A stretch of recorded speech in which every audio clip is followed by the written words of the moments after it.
Hey, it's Keith from Outlaw Speed Shop. Welcome to the JDC Pink Slip Camaro build. I'm building this for the JDC Raceway, and we get to build our own custom car. And I picked this M2 Camaro.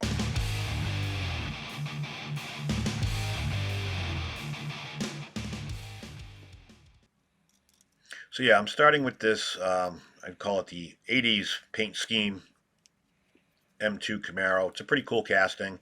I've had it for a while, and just trying to find the right use for it. And this seemed like the perfect case. M2s are a little bit more complicated. They are a lot more detailed. Opening hood, opening doors, everything's held in pretty much with screws or it's glued on, like the headlights and grill and bumpers, tail lights, which I ended up losing one. The passenger side headlight popped off and went to the land of 10 millimeter sockets, apparently, because I couldn't find it. But I made that my ram air intake bucket. So adapt and overcome. But this was kind of a cool, fun project to do. It was one of those, just seemed like it was just something that I wanted to jump in on. I really, as you know, if you follow my channel, I kind of dig the stuff Jay's doing over with the roll-off drags. Just something different, fun.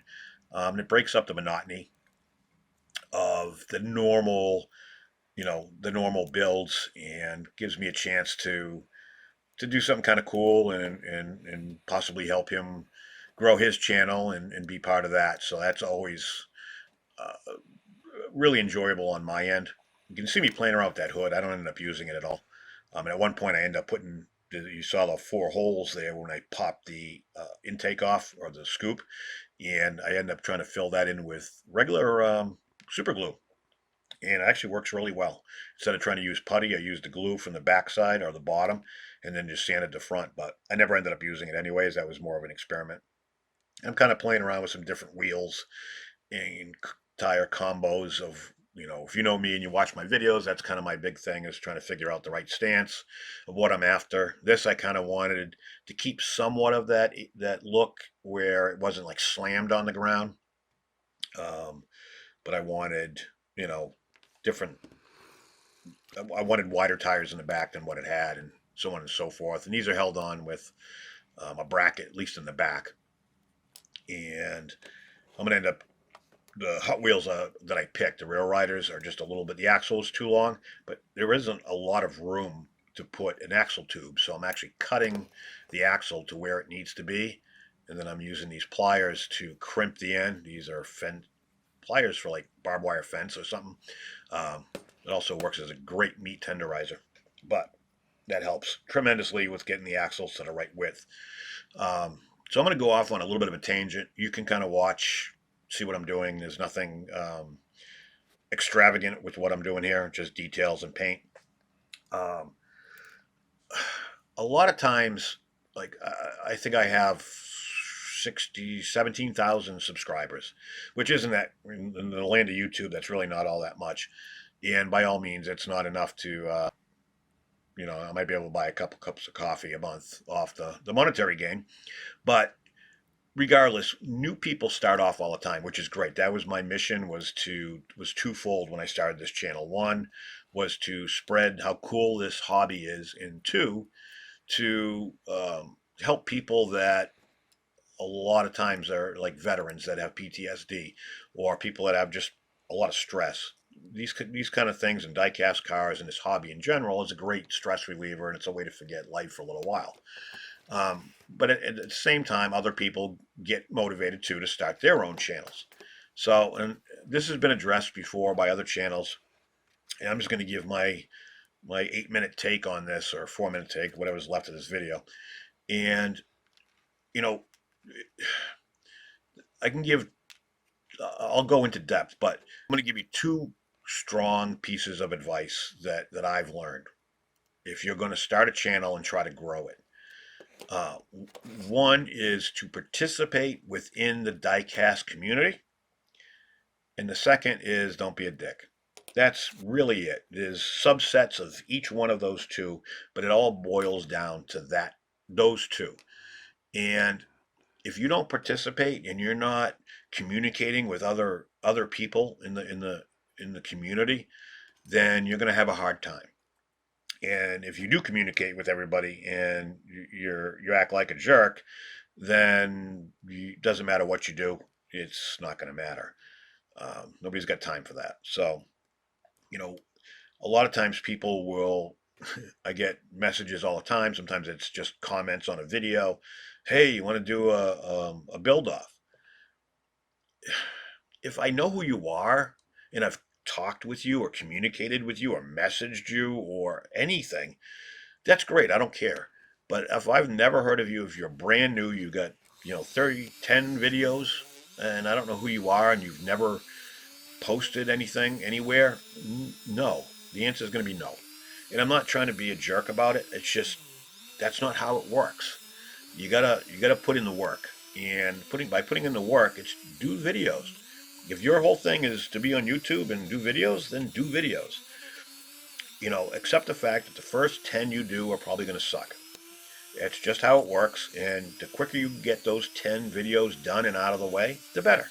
Because you're going to learn something from each one of those and make yourself better. And that's the name of the game. Not only are you trying to get better on your builds, but you're trying to get better at your production value. So that's normal. But you don't just start a channel, do 2 videos, and then start messaging people to do build offs. That's not how it works. You gotta pay your dues, I guess. And I know that might sound a little wrong or stuck up, and that's definitely not my intention. It's people want to help people that want to help themselves, and you need to be able to prove that you're helping yourself. And sometimes that's not always transparent with somebody who just started a channel and maybe has 3 videos. It just doesn't translate. It may not be the case, but that's how it appears anyways. So, put your time in, do your videos. Each time you do one, sit back and look at it. It's going to suck, at least your first 10. But look at what you did, look at your production value, go look at your analytics to see where people dozed off or left. For me, I've got a certain pattern that, especially when I started out, I know people would watch X amount of the video, then they'd skip to the end. That's normal with everybody, but figure out how to keep people engaged, all those kind of things, because it doesn't matter in your first 10 videos. It doesn't matter whether you have the best editing software, cameras, microphones. None of that matters. It helps, yes, but it's not going to matter until you learn how to use them properly to portray what it is you're trying to get across, and that takes time. That's normal. But yeah, you don't just roll up on somebody and say, hey, you wanna do a collab video. I mean, it doesn't hurt to ask, but you're certainly going to get much better if you've actually conversed with this person before. I am forever grateful to Austin over at Diecast Resurrection. We did a candy paint challenge. I think I had 600 subscribers, 650 maybe, and within a week I jumped to 1,500. All because of him, and mine came out horrible. He blew me away. And if you've ever watched his videos, you know how great he is at paint. So I didn't stand a chance to begin with, but it helped me. It helped me grow subscribers, and more importantly, it helped me meet some new people that weren't familiar with my channel originally. So, I'm 100% for collaborations. I think it's the greatest thing since sliced bread. You got to do them right. That's all I'm saying. And the only thing that's predicating this whole conversation is just because it happens so often. Um, I figured I owe it to people that, not everybody's watching this right now as a YouTube channel, but you can see how I'm putting this all back together. I got my 4 coats of automotive clear on there and slowly trying to put it back together without scratching anything. So, but anyways, that was just kind of my take on the topic. Other guys might be different. I don't know. But for me, that's kind of what I look for. I look for people that are dedicated, people that are trying, um, people that are engaged in the community, and all those things are things I actually look at before I answer somebody. Um, Plus, I want to make sure I'm not associating myself with a douchebag, and it happens. Hell, I'm a douchebag. I get it. But you got to make sure that like for me, I'm going to make sure I'm not dealing with somebody who's out on the internet, running their mouth about every single thing, and it just leave that kind of stuff just doesn't fly. This is a community where that's really close knit with guys that'll do anything, guys and girls that'll do anything for anybody. And that's the great part about this community is the friendships that you make and the acquaintances that you get to, you get meet people all over the world, and um, people that'll, you say you don't have something, they're messaging you, hey, I have one of those. You want one? I'll mail it to you. Those are the types of people that everybody wants to be associated with. So you want to make sure that, at least you're somewhat on the same page as them. So, anyways, that was kind of my rant. It's not really a rant, just kind of explaining myself and my reasoning behind yays and nays when it comes to doing build offs and collaborations. And the only other piece of advice I give you is join in on the Four Horsemen, the Three Blind Mice, and all that, and participate.